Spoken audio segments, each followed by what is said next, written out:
Hello everyone, আজকে খুব সহজে মিষ্টি পাট শাক ভাজি করব। তো সেটা আজকে আপনাদের সাথে শেয়ার করব। এজন্য আমি কড়াইতে পরিমাণ মতো তেল দিয়ে এরপরে দিয়ে দিলাম পেঁয়াজ কুচি এবং কাঁচামরিচ কুচি। পেঁয়াজ কুচি এবং কাঁচামরিচ কুচিটা ভালো মতো ভাজা হতে হতে আমি দিয়ে দিলাম কয়েক টুকরা রসুনের কুচি।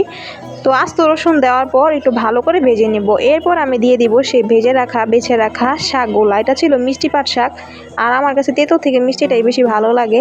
পাট শাকটা দিয়ে ভালো করে এখন তেলের সাথে একটু নেড়ে চেড়ে দিব। এরপর দিব হচ্ছে স্বাদ মতো লবণ। আর শাকে কিন্তু বেশি লবণ দেওয়া দরকার নেই, পরিমাণ মতো দিবেন, না হলে কিন্তু একটা লবণের জ্বালা আর খেতে পারবেন না। যাই হোক, পরিমাণ মতো লবণ দেওয়ার পর শাকটা কিন্তু আমি একটু ঢেকে দিব। তাহলে কিন্তু শাকের কালারটাও সুন্দর থাকবে এবং হচ্ছে খুব তাড়াতাড়ি নরম হয়ে যাবে। আর বেশি পরিমাণে ঢাকবেন না, তাহলে কিন্তু একেবারে ডিসকালার হয়ে যাবে। যাই হোক, নেড়ে চেড়ে এখন হচ্ছে আমি দিয়ে দিলাম অনেকগুলা কাঁচামরিচ, যেহেতু ঝাল ঝাল এবং ফ্লেভারটা অনেক বেশি ভালো লাগে কাঁচামরিচের। কাঁচামরিচ দেওয়ার পর একটু নেড়ে চেড়ে এখন হচ্ছে আমি ঢেকে দিব।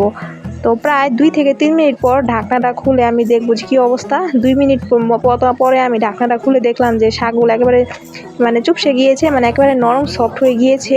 ভালো করে নেড়ে চেড়ে এখন হচ্ছে কিছুক্ষণ সময় ভেজে নিলে কিন্তু রেডি আমার পাট শাক ভাজি। পাট শাক ভাজিটা অনেক বেশি পছন্দ, তাছাড়া এইভাবে ভাজলে অনেক বেশি ভালো লাগবে আশা করি। তো এই